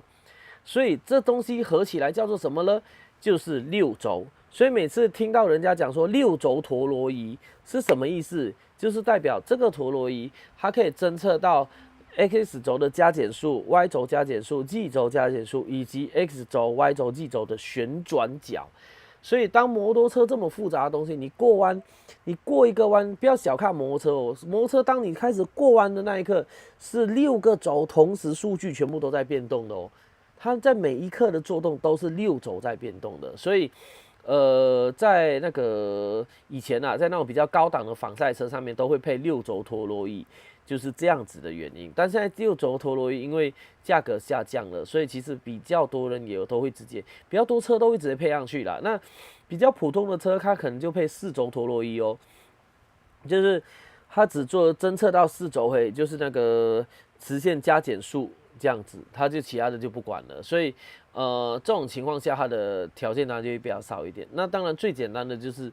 单一轴的那个陀螺仪，但单一轴其实它就不需要陀螺仪了，单一轴它就直接看 ABS 的那个光栅就好了，就只要前后有轮速差就开始在修正，就这样子而已。所以陀螺仪我们不会有听到单轴陀螺仪、双轴陀螺仪没有，都直接4轴或6轴陀螺仪的原因就是这样。好，所以。在讲这杯水的时候，有没有发现我们同时在谈到物理上的加速度移动，就一定会扯到这个东西？那所以在这时候讲回来到那杯水，你在加速时水就会往后，减速时水就会往前。所以在在那杯水的作动上，它在加速、减速，你就会看它前后移动。但是在他们动画在演的时候啊，它是减速后。然后又转弯，所以那个水只是有点像转一圈过来，然后又转一圈过去，所以那种情况下呢，它就很像一直在旋转，感觉一直在旋转，哇，你就可以很巧妙的让车子就开得很快吗？开得很顺吗？还是开得很屌吗？其实我跟大家讲，真正的关键是没有影响，对，真正是没有影响哦，就是你那杯水不渗出来。它代表的是加速度的多与寡，但是当你的加速度要大的那一刻，你加速度大的那一刻，你一定会有很强的力量，包括好刹车好了。我跟大家讲，刹车你在赛道里刹车，你再怎么轻柔，一定会比路上多。所以当你要把节奏做快的那一刻，你刹车轰下去踩的那一刻，跟抓下去的那一刻，它一定是加速度非常强的。就像你看。GP 的减速都减速到整个后轮起来，那你想象减速到整个后轮起来，那个减速的那个速度变换，我们一样称为加速度的那个变换有多强？强到连后轮都翘起来了，然后开油的时候开到前轮都翘起来了。那好，问题来了，这种时候，请问只要那杯水在上面会怎么样？答案洒到乱七八糟，因为你加速度大的时候，那个水面就动得大。大到很夸张的程度，它水一定漏掉啊。而你刹车负的那一刻是瞬间很大的那个加速度下去的，所以，那杯水它放在拓海的车上，那它的理由，但是各位回想起来，它其实真正电影中要跟你讲的理由是什么？真正的理由是因为。拓海当初没有这个观念，所以他照他开车，后面的豆腐会烂掉，因为豆腐烂掉就不能卖啦，对不对？所以其实他爸给他那杯水，真正的原因是要他开很柔，就是等于小的加速度，小的减速度。好，你就算加速度，你就算速度提升，各位要搞清楚哦，加速度与速度是2个不一样的东西哦。就是假设今天我从时速0到时速100，跟时速0到时速50，那是不是100的速度比较高，50的比较低？但是今天我大踩油门，时速0到50，跟我油门轻轻踩到100，那加速度来讲是50的那个比较大哦。所以各位一定要搞清楚，速度与加速度是2个不一样的东西。就是我怕有时候人家会误会啦，这会搞混，你就忘了这个重点所在了。所以速度跟加速度是分开的。所以藤原拓海他只要在大直线上面，他也可以把车子踩到160啊，但是他就是顺的踩到160，用很小的加速度，后面的豆腐就不会碎掉。但只要他是用力的踩，后面的豆腐就会碎掉了。所以真正关键，他爸其实给他那杯水，当然在电影里说是哇，把他训练成什么很柔顺的车手，但实际上真正来说，还是要豆腐不碎掉啦。对，那。这时候我们回到真实的画面了。假设头文字 D 真的发生了，就是有那杯水进来了，你要送豆腐了，真正的状态会是怎么样？真正的状态是你会看到山路上有一台车开得很慢，因为我们要控制好车子的加速度、车子的稳定速度。你在过弯的时候，你就不能太快，因为你一个弯道的大小跟你的速度是会形成一定的加速度比的。因为我们转弯时是一直在改变方向，所以各位记得哦，物理的里面直线运动我们都有速度跟加速度，但是当物理里面你在做转弯那一刻呢，它会加一个东西叫做角加速度，就是代表我一直在改变角度，所以一直在改变角度的情况，它会有一个外甩的力量，那个我们也称为加速度哦。所以在一个弯道中，假设秋名山那个法夹弯那么急，你说哇，我可以用其他方式去解决它，让它解决得很快吗？很难，你就必须要把速度降下来。然后就是变成一台很慢的车子，在秋名山上一直走。当然，直线段它可以慢慢的加速，但是它在要进入弯道前，它很早就要开始减速，就要慢慢下来的那个方式去做骑乘。然后它也不能够很用力的过弯，它必须要很顺的过弯。所以在这个时候，那杯水它就没办法用。但是好，你说，但是它有做甩尾动作啊。甩尾动作对于这个力量的加速度的释放有用吗？告诉各位，还真的有用哦，还真的有用哦。就是当你在甩的那一刻，其实它的力量会分散到边边，所以其实你原本假设你过弯这样，是那个轮胎抓地力抓着它转弯，然后你变成滑动的情况下，它的力量会分散到旁边去。但是关键来了。尽管你说甩尾它可以去分散那个力量，但是大家不要忘记一件事情，甩尾前有一个要件叫做什么？叫做齐甩。因为静摩擦力比动摩擦力大，所以你在轮胎没有打滑时，你这样关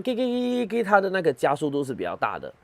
那你要让它变成动摩擦力，它会降低那个加速度的时候，它的水比较稳。但是在那之前，你一定要突破静摩擦力。所以你在那一刻，你要非常快速的让它立刻还没顶到最高的那个刹车极限前，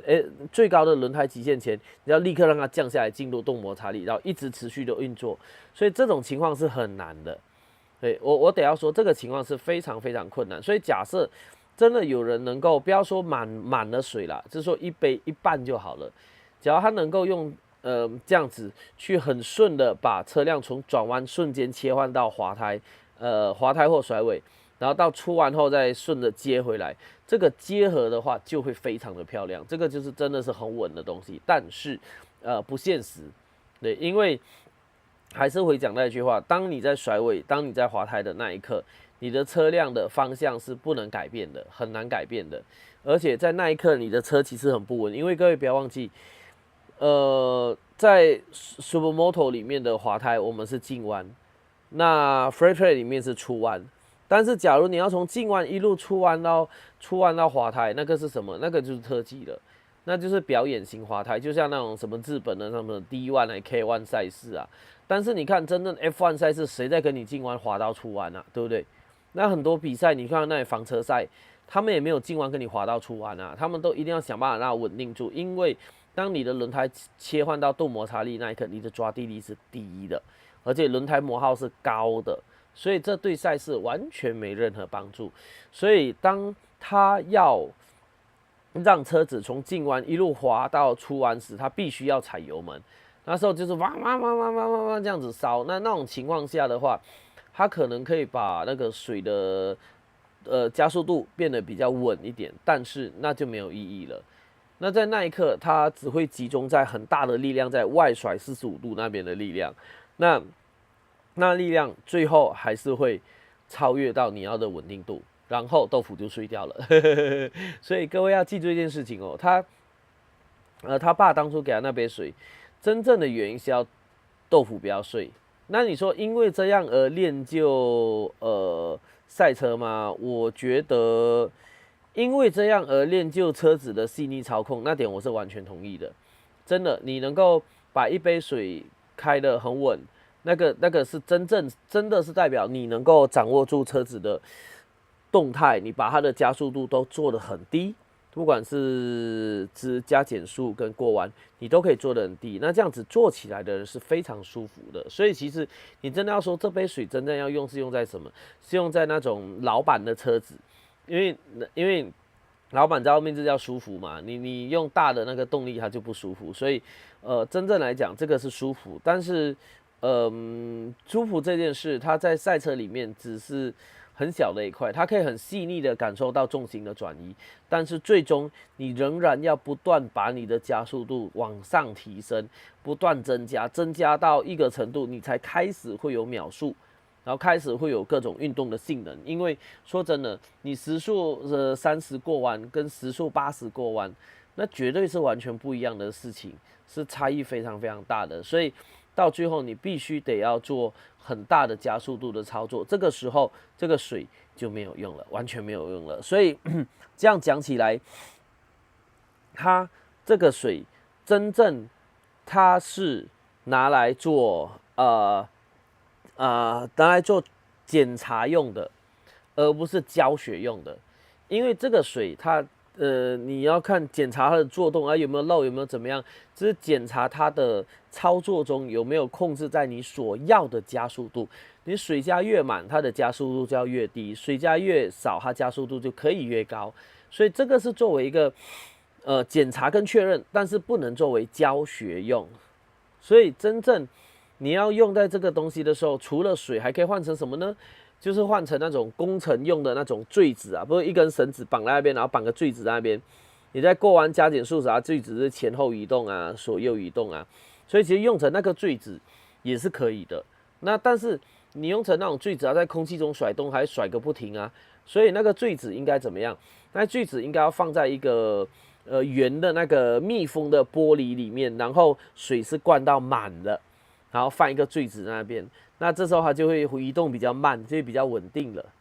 对，所以真正来说，你只要确认它的加速度，你可以有改成坠子。那当然啦，更直接的是什么？更直接的就是使用那个轨迹记录器，因为轨迹记录器里面就有绿轴陀螺仪，所以你的速度多少，加速度多少，它完完全全都可以及时掌握。那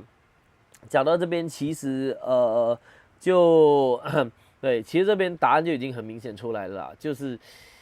那一杯水真正的关键，它只是能作为观察，但它不能够作为教学用。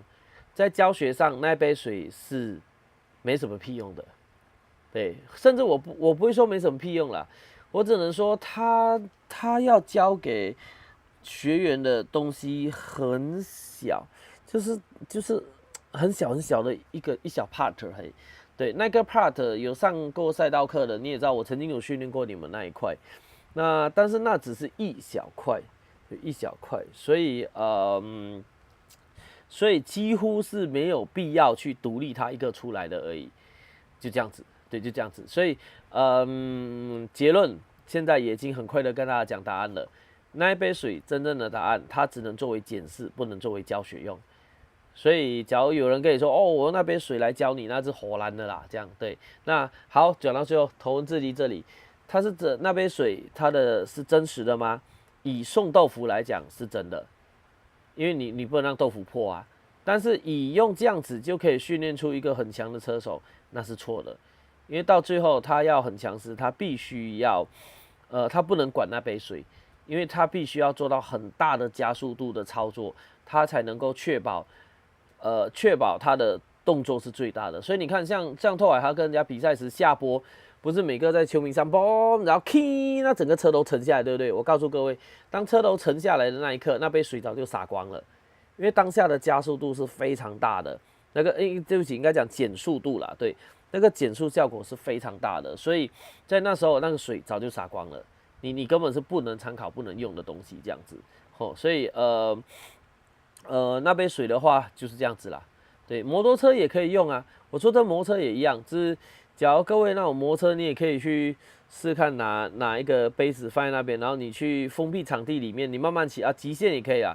你就放在那杯水放杯架上面，然后慢慢骑，然后想办法去控制。其实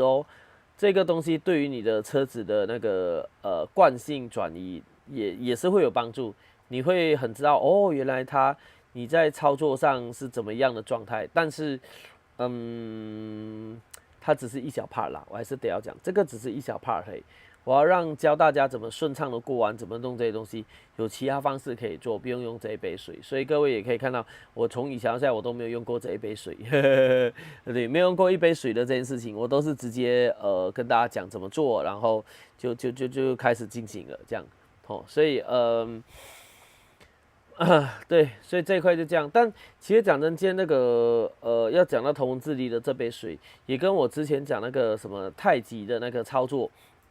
什么太极刹车啊？我记得那之前直播我一次讲太极刹车那一块，它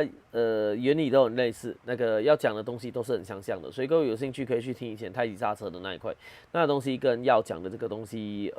基本上对啦，基本上相似度非常高啦，对，相似度非常高。那我们真正呢 ，OK 好，这时候我讲回来了，所以这种加速度这种东西呢，我不能作为训练依据，就像我现在讲回来。到赛车的这一块好了，我跟学员装那个轨迹记录器来的时候，它上面也有那个G-force， 就是你的加速度的那个图嘛。那我在看那个加速度图的时候，我是会判断学员的操作怎么样，但是那个不作为绝对的基准，因为每个人对于骑乘的状态都不一样，车辆也不一样，油门刹车你搭配的零件全部不一样，轮胎都不一样，所以。你不可能说，我要用某个基准值来作为那个加速度的基准值来作为教学的范畴，你也不可能跟车手说，这个弯你的加速度要有 1.8G， 来，让它到 1.8G， 他妈怎么到 1.8G 啊？对不对？你有想过，假如我这样讲，干那什么话，怎么到 1.8G 啊？所以，我还是得要讲，加速度这种东西是我们拿来判断人家的操作依据，但是。加速度小不代表这个车手就厉害哦，加速度大不代表这个车手就差。那最主要我们看的是加速度的转换状态，而不是单纯的加速度或单纯的速度。什么意思呢？假设这个车手他操作非常的粗鲁，他就是那种拼往上，叭砰这样跟你动下去的话，他的加速度会很大。然后呢？它的那个G-force 它也会瞬间到最大，然后它动下去都回来进弯，是不是那个 G-force 瞬间往前推到最大，然后又立刻往前回来，然后假设它进弯又来玩个逆操作，这样给它硬推一下，那这种 G-force 会瞬间往右弯了，假设右弯它会瞬间往左边大幅的移动，所以。我们来看的话，它的 G-force 就是很瞬间的一直大幅移动。那它的那个图 G-force 的那个 XY 轴的图，它就有点像两个三角形，对，一个倒三角形，然后下面一个正三角形，会有像这样子的一个操作。这种情况就是它的方式都是用重刹车、重开油跟逆操作下去骑车的。这种情况那个图就很难看。那所以，我们真正要来修的呢，是修它的加速度在前段与后段的细腻操控，而不是中间段。中间段你有本事多快，那是你家的事情。但是，真正的关键是到最高那一段。所以，像刹车的时候，假如一个很有经验的，嗡下去刹的那一刻，它的那个减速的那个 G-force。可能会比粗鲁刹车那一位更高哦，因为它上去之后，它能够操控到车辆的轮胎的那个极限抓地力，所以这个时候，它假设刹到很细腻，连那个后轮都轻轻翘起来那一刻，它的 G-force 它的那个加速度是比粗鲁的那一位更高的，但是它上去就是哇这样上去到最顶的那一刻。你就很细微的一直控制在那个最顶，让它一直维持在最顶的那一刻，然后倾倒下去。这时候它的力量就会从G-force 就从前面推，顺着推到右弯的话会推到左边，所以它就画一个圈进来，这样，对，画一个圈进来，然后维持在那边最大的，再开油，它就会从它的那个 G-force 就会从左边一路画着圈到后面。然后车子再慢慢回来，它就画一个弧线回到中心点，所以这就是为什么我们讲，一个操作好的车手，他的那个 G-force 呈现应该要像太极那样，就是一直在画一个圈，然后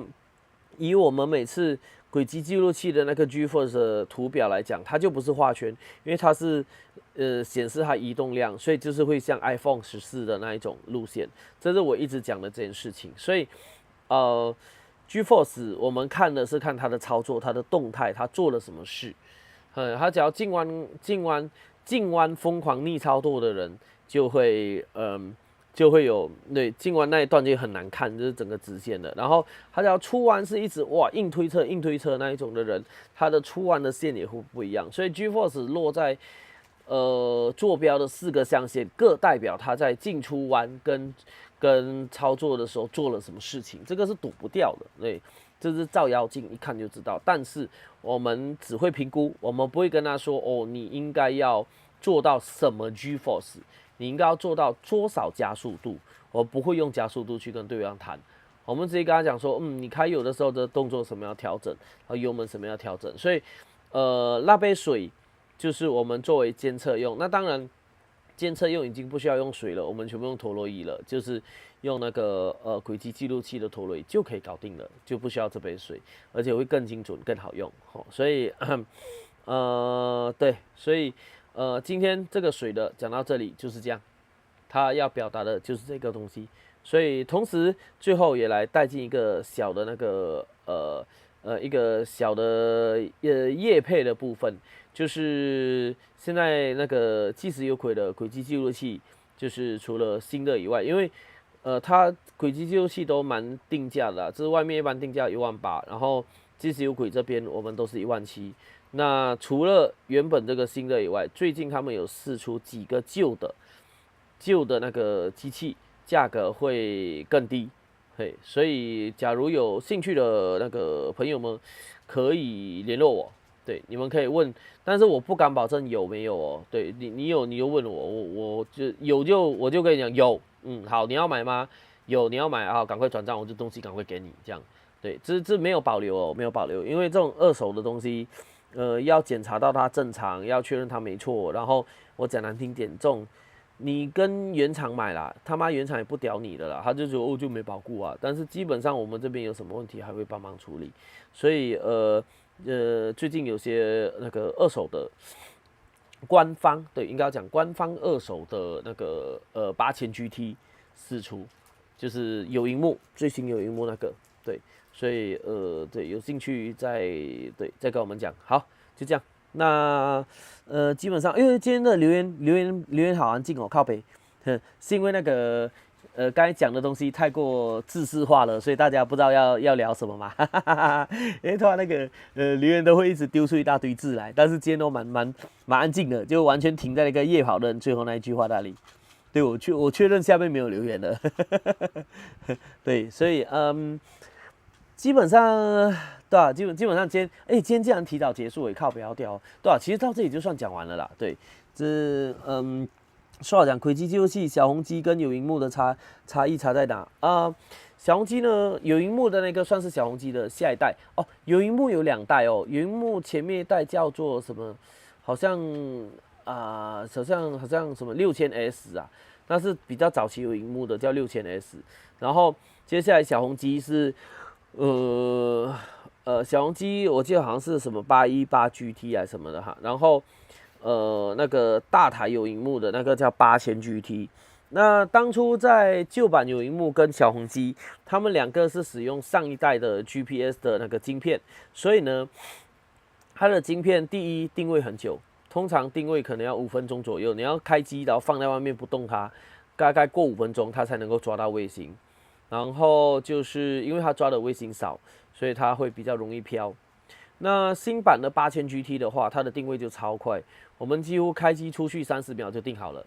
对，所以呢，以前旧版的那个 QSA 小红机啊，跟那个荧幕机，就我们都不管关机，我们中间都只能开着机，因为你重新开机时，有可能那个人都下场跑力宝跑掉一半时间了，10分钟跑掉一半时间了，机器才开始定位。然后定位你还要停下来按开始，那就没用。所以以前我们都不敢关机，但新版的8000GT，我们只要一跑完停下来，我们就立刻关机。要出去时再开机，它一下就可以定位好了。所以而且它的定位除了什么 GNSS 还有北斗，中国的北斗它也抓得到，所以这种情况下新版的定位精准度会非常的高。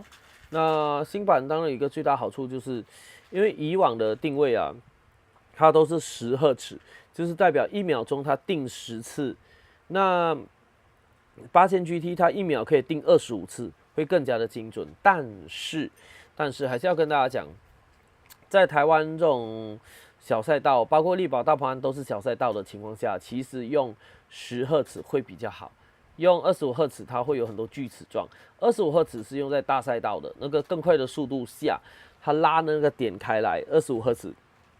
就能够记录到更精准。但小赛道25赫兹没有太大帮助，所以它的差异就在这里，就是操作比较快啊，荧幕比较大啊，然后那个荧幕的对比也比较高啊，然后最重要的一件事情，它有预测功能，就是我每次在那个Qualify 以及在自我练习时我会用的，因为预测功能它可以不断的去对比你上一圈，甚至对比你的最速单圈，就是在每一刻你们相对的位置到底是变慢了还是变快了。所以当我在自我训练的时候，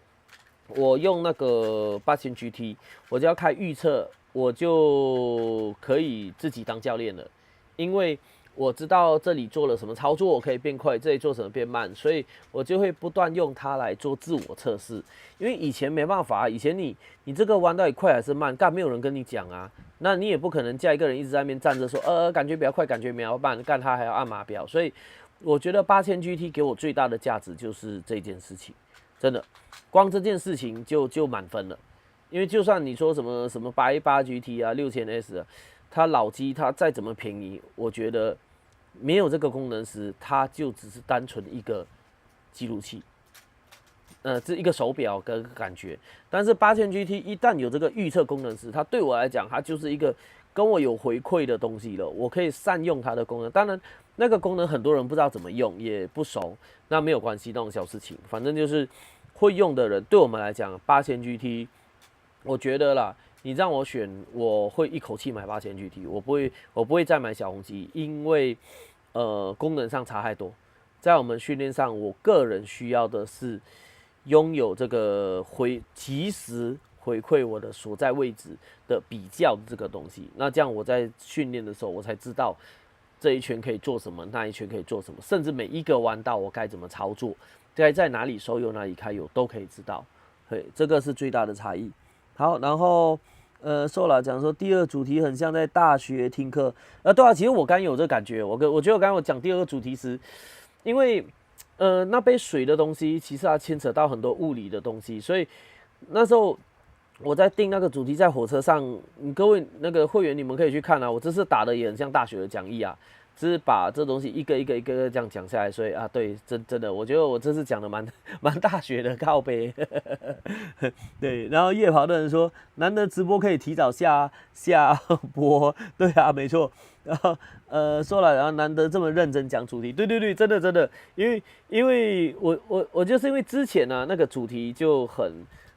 应该讲脑子可以一直转，但是今天这个主题哦，就是我脑子会一直前后串，要串得好，不然会讲得很乱，因为它牵扯到各种的那个物理原则。所以其实今天这个主题听起来没什么，但其实我反而认为这个主题才是好像很认真的主题，因为我要讲得很严谨，我只要讲不好是会很乱的。对，大家就听了哈，这是为什么前面一句接后面这一句这样？对，所以好啦，没事啊，这个也是好事啦。反正那个直播重点就是，有帮助到大家，让大家听得懂嘛，我觉得这才最重要。那好了，基本上就这样，最后一样给我一点时间哦，感谢所有对我们的资源的那个厂商，那个赞助商啊、合作厂商啊，然后对我到时也要去，对，就下礼拜也要去跟厂商那边做提案了，就各位祝福我成功吧。对，那感谢大家的资源，感谢大家的支持。接下来7月就有2场比赛，对，蛮累的，好累，然后还有很多东西要准备。